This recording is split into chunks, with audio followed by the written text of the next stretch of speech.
Hello guys, welcome back to Alosa Pi, where we discuss insightful topics about Pi. Why phishing always fails in the Pi blockchain. Have you ever wondered why some people still try to steal what can never be theirs? Why do they waste time building phishing sites to trick others into giving away their secret phrases, thinking they'll gain ownership of Pi? Let's pause for a moment. Can a secret phrase alone really give you ownership inside the Pi blockchain? The short answer is no.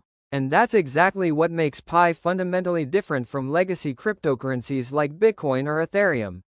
The problem: misunderstanding Pi's design. Some pioneers, misunderstanding Pi's vision, fall into the trap of negative behaviors, like phishing.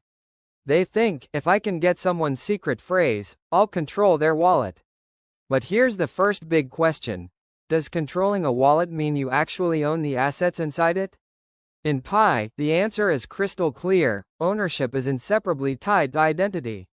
Unlike other blockchains where private key equals ownership, Pi operates in an entirely new dimension. The transitional structure, Enclosed Mainnet. Right now, Pi network is still in its Enclosed Mainnet phase. This is a transitional stage before the Grand Open Mainnet, or GOM. Every wallet, every transaction, and every asset is linked directly to a KYC-verified human identity. That means your Pi is not just floating in cyberspace, it's bound to you through both on-chain data and off-chain identity records. So, ask yourself, if someone steals your secret phrase, have they really stolen your Pi? No, what they've stolen is useless information. Why? Because ownership is not tied to the phrase, it's tied to you. Why secret phrases alone cannot grant ownership. This is where Pi's innovation shines. Unlike in Bitcoin, where whoever holds the keys holds the coins, in Pi that equation doesn't exist. Instead, Pi's structure makes phishing attacks collapse on themselves. Imagine breaking into a house, only to realize that every room, every piece of furniture, every light bulb is DNA locked to the rightful owner. No matter how long you stay inside, you cannot take anything with you. That's what phishing inside Pi looks like. Feudal. The safeguards built into Pi. Now let's go deeper. What makes phishing structurally impossible in Pi? KYC wallet binding right pointing arrow. Each wallet is permanently tied to a verified human being. Protocol level oversight right pointing arrow. Fraudulent transactions can be frozen or invalidated. AI-based detection right pointing arrow. Suspicious activities are automatically flagged. Community enforcement right pointing arrow. Security circles and DAO structures create both technical and social accountability. Think about it. Where else do you see such a layered defense system? Strategic forecast. The fate of phishing.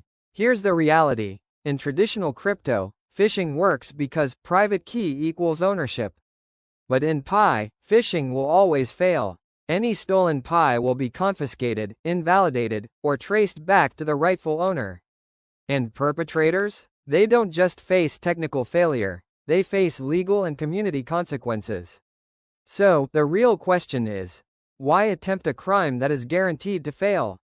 The ethical imperative: never pick up someone else's Pi. Even as Pi transitions into full decentralization under the Grand Open Mainnet, one principle will remain unchanged: never pick up Pi that doesn't belong to you. Why? Because every Pi coin is tied to a verified human. Fraudulent acquisition is never invisible, it's always traceable. And in a DAO-driven, AI-powered community, enforcement doesn't weaken with decentralization, it becomes stronger, faster, and irreversible. Conclusion: building an absolute trust economy. At its core, Pi network isn't just building another cryptocurrency. It's building an absolute trust economy, where fraudulent behaviors are neutralized before they even begin.